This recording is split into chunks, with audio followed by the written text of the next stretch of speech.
এবারে জেলের ভেতরেই সিসি ক্যামেরায় বসানো হলো। প্রেসিডেন্সি জেলে সঞ্জয় রায়ের নিরাপত্তার জোর। জেলের সেলেই এবার ক্যামেরায় নজরবন্দি সঞ্জয় রায়। প্রথম 22 নম্বর ওয়ার্ডের সেলে বসানো হলো সিসি ক্যামেরা। কারণ জেলের ভেতরে সঞ্জয় সহ যারা বাকি অভিযুক্ত রয়েছেন তাদের উপর হামলা হতে পারে, এরকম একটি রিপোর্ট আসে জেলের কাছে। সূত্রে এমনটাই খবর।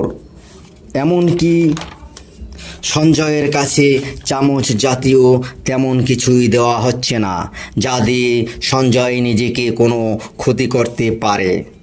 তার জন্যই জেলের ভিতরে 24 ঘন্টা নজরদারির ব্যবস্থা রাখা হয়েছে।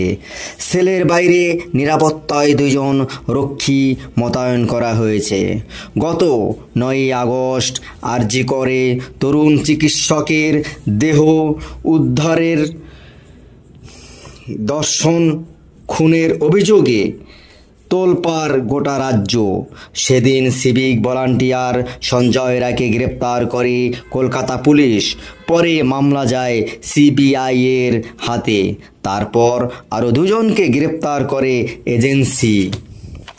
আরজি করের প্রাক্তন অধ্যক্ষ সন্দীপ ঘোষ ও টালা থানার তৎকালীন ওসি অভিজিৎ মণ্ডল। ধর্ষণ খুনের মামলায় সিবিআই এই 2 জনকে গ্রেপ্তার করলেও মূল অপরাধে তারা কেউই অভিযুক্ত নন। এবার আদালতে সিবিআই জানালো ধর্ষণ করেছে একজনই। এখন পর্যন্ত তদন্তে এটাই উঠে এসেছে, গণধর্ষণ করা হয়েছে কিনা তার তদন্ত চলছে। মঙ্গলবার অভিজিৎ মণ্ডল এবং সন্দীপ ঘোষকে ফের আদালতে তোলে সিবিআই। এই সময়ে আদালত চত্বরে ওঠে উই ওয়ান জাস্টিস স্লোগান। এদিন আদালতে অভিজিৎ ও সন্দীপকে আরও 3 দিনের জন্য হেফাজতে চায় সিবিআই। সিবিআইয়ের আইনজীবী বলেন, আরজিকর ও টালা থানার সিসি ক্যামেরার ফুটেজে খতিয়ে দেখা হচ্ছে।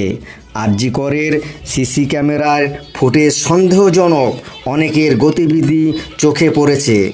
দেহ উদ্ধারের দিন কয়েকজনের সঙ্গে ফোনে কথা হয় সন্দীপ ঘোষ ও অভিজিৎ মণ্ডলের। এই কয়দিনের সন্দেহজনক বেশ কয়েকটি মোবাইল নম্বরও হাতে এসেছে। এটা জানা দরকার সন্দেহজনক ফোন কলের পিছনে কোনো ষড়যন্ত্র রয়েছে কিনা। তাই সন্দীপ ঘোষ এবং অভিজিৎ মণ্ডলকে মুখোমুখি বসিয়ে আরও জেরার প্রয়োজন, কিন্তু তারা সহযোগিতা করছে না। তাই আরও 3 দিনের হেফাজত দরকার। তখন টালা থানার ওসির আইনজীবী বলেন, অভিজিৎ মণ্ডল তদন্তকারী অফিসার ছিলেন না, সহযোগী ছিলেন। তদন্তে যুক্ত থাকা সরকারি অফিসারকে পদ্ধতি মেনে গ্রেপ্তার করা হয়নি। গ্রেপ্তার করতে সরকারের অনুমতি প্রয়োজন। সিবিআই বলছে, আমার মক্কেলের মোবাইলের কল রেকর্ড ও সিসি ক্যামেরার ফুটেজ সংগ্রহ করছে। এর আগেও তো 9 বার হাজিরা দিয়েছে আমার মক্কেল। তাহলে অভিজিৎ মণ্ডলকে আরও জেরার কি প্রয়োজন?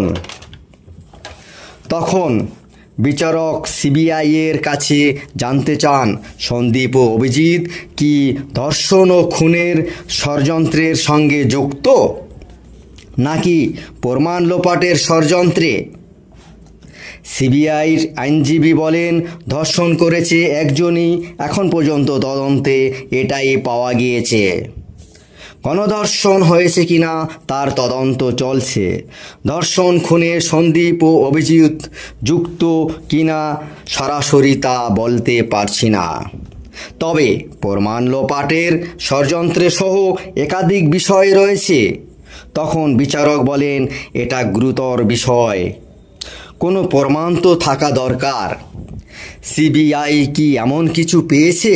যদি তেমন কিছু প্রমাণ পেয়ে থাকে তাহলে আলাদা করে এফআইআর করা হয়নি কেন? তখন সিবিআই আইনজীবী বলেন, হয়তো ধর্ষণ খুনের আগে কোনো ষড়যন্ত্র হয়েছে, সন্দীপ ইচ্ছাকৃতভাবে এফআইআর করতে দেননি, তাই বলে ওসি এফআইআর দায়ের করবেন না কেন? কে আটকেছে? 14 ঘন্টা পরে এফআইআর দায়ের করা হয়। এটা ষড়যন্ত্র। তখন বিচারক বলেন, ধর্ষণ ও খুনের আগেই যদি ষড়যন্ত্র হয়ে থাকে সেটা ভয়ঙ্কর কেস, আলাদা করে এফআইআর করা উচিত। তখন সিবিআইয়ের আইনজীবী বলেন, সব দিকই খতিয়ে দেখা হচ্ছে, তাই আরও 3 দিনের হেফাজত চাইছি। এরপরে আদালত আরও 3 দিন হেফাজতে রাখার নির্দেশ দেন।